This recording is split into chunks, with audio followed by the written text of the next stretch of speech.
అదరగొట్టే కారం రంగు రుచి ఆచి కారం పొడి.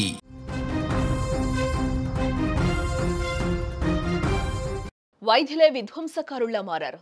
వైట్ కోట్ టెర్రర్ మాడ్యూల్ అని పిలుస్తున్న ఈ గుంపులో డాక్టర్లు కీలక పాత్ర పోషించడం తీవ్ర దిగ్భ్రాంతిని కలిగిస్తోంది. చదువుకున్న వ్యక్తులే దేశాన్ని కుదిపేయాలని చూశారు.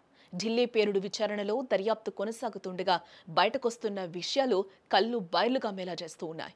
నిందితులు డాక్టర్ ఉమర్, డాక్టర్ ముజమిల్లా గదుల నుంచి లభ్యమైన డైరీల్లో సంచలన విషయాలు బయటపడుతున్నాయి.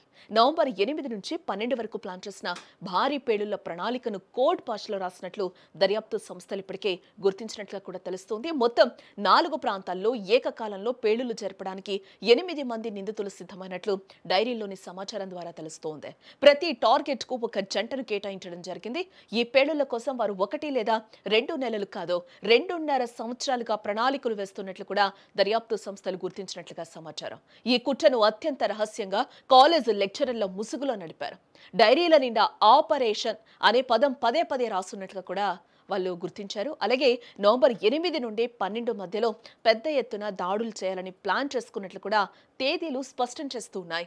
పేజీల్లో అనేక పేర్లు, నెంబర్లు, కోడ్ పదాలు ఉన్నట్లుగా కూడా తెలుస్తోంది.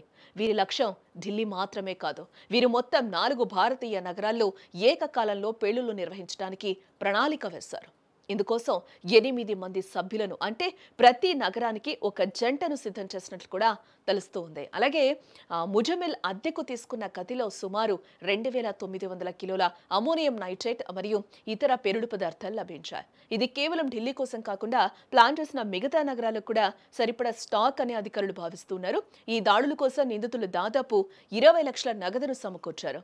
ఈ డబ్బుతోనే 20 క్వింటాల ఎన్పీకే ఎరువును కొనుగోలు చేశారు. ఈ ఎన్పీకే ఎరువును ఐఈడీల తయారీకి ఉపయోగిస్తారని కూడా మనకి తెలుస్తోంది.